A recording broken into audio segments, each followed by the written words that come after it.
Hello guys, welcome to the science news. Human blood यानी इंसानी खून। दोस्तों, खून हमारे शरीर के कुछ सबसे इम्पोर्टेंट पार्ट्स में से एक है जो हमारे शरीर के सभी ऑर्गन्स यानी अंगों को आपस में जोड़कर रखता है। हमारे शरीर के अंदर जितने भी ऑर्गन्स हैं वो सभी खून की वजह से ही जिंदा रह पाते हैं। आज की इस वीडियो में हम 3D एनिमेशन की मदद से जानेंगे कि हमारे शरीर में खून कैसे बनता है, यानी खून का निर्माण हमारे शरीर में कैसे होता है, और साथ में हम ये भी जानेंगे कि खून का हमारे शरीर में क्या काम है। 3D एनिमेशन की मदद से किसी भी चीज़ को समझना थोड़ा आसान हो जाता है। अगर आप भी साइंस की वीडियोस को 3D एनिमेशन की मदद से समझना चाहते हैं तो आप सब्सक्राइब कर सकते हैं द साइंस न्यूज़ को। तो चलिए अब जानते हैं हमारे ब्लड के बारे में।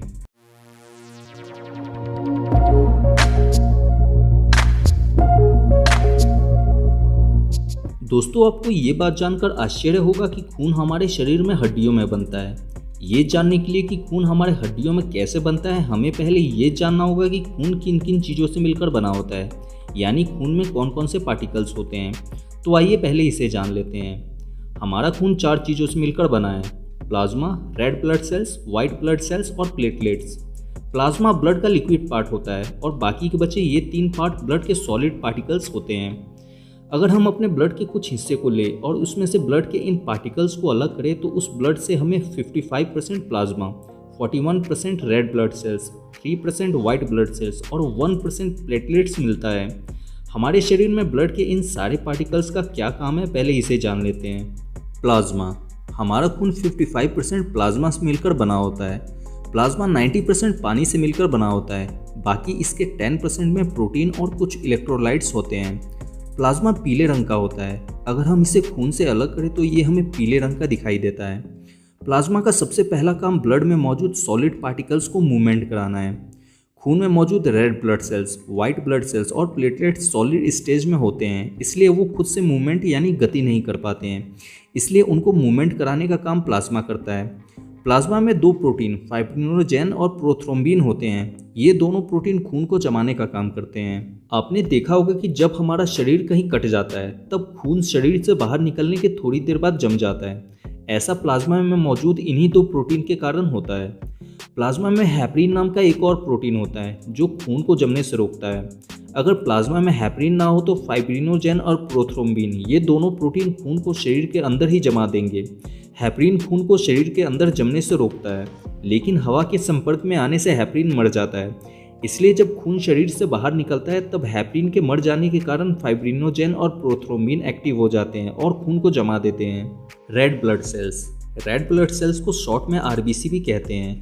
ये हमारे ब्लड में 41% होते हैं। हमारे पूरे शरीर के खून में इनकी संख्या 55 लाख के आसपास होती है। ये लाल रंग के होते हैं। इन्हीं के कारण हमारे खून का कलर लाल दिखाई देता है। इनका जीवन काल 120 दिन का होता है, यानी ये खून में 120 दिन तक जिंदा रहते हैं। रेड ब्लड सेल्स के अंदर हीमोग्लोबिन होता है और हीमोग्लोबिन के अंदर आयरन होता है।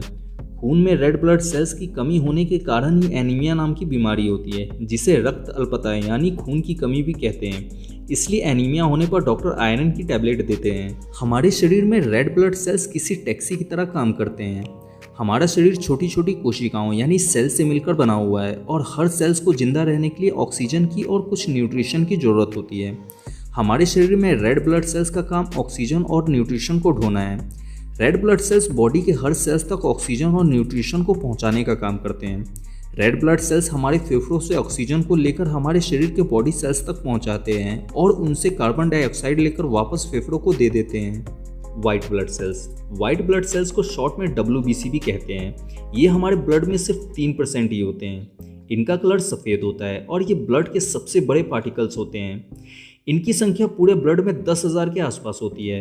वाइट ब्लड सेल्स का जीवन काल सिर्फ 4 दिन का होता है, यानी ये 4 दिन में ही मर जाते हैं। वाइट ब्लड सेल्स का काम हमारे शरीर में बीमारियों से लड़ना है। वाइट ब्लड सेल्स ही हमारे शरीर के इम्यून सिस्टम यानी रोग प्रतिरोधक प्रणाली होते हैं। वाइट ब्लड सेल्स हमारे शरीर में सिक्योरिटी गार्ड की तरह काम करते हैं। जब हमारे शरीर में बाहर से कोई बैक्टीरिया या वायरस घुसकर अटैक करते हैं तब वाइट ब्लड सेल्स उन्हें ढूंढकर मार देते हैं। इस तरह से वाइट ब्लड सेल्स हमारे शरीर को बीमारियों और रोगों से बचाते हैं। प्लेटलेट्स। प्लेटलेट्स खून में सिर्फ 1% ही होते हैं। इनकी संख्या हमारे शरीर के पूरे खून में 2 लाख के आसपास होती है और इनका जीवन काल सिर्फ 7 दिन का होता है। ये खून में सिर्फ 7 दिन तक ही जिंदा रहते हैं। प्लेटलेट्स का काम हमारे खून को शरीर से बाहर बहने से रोकना है।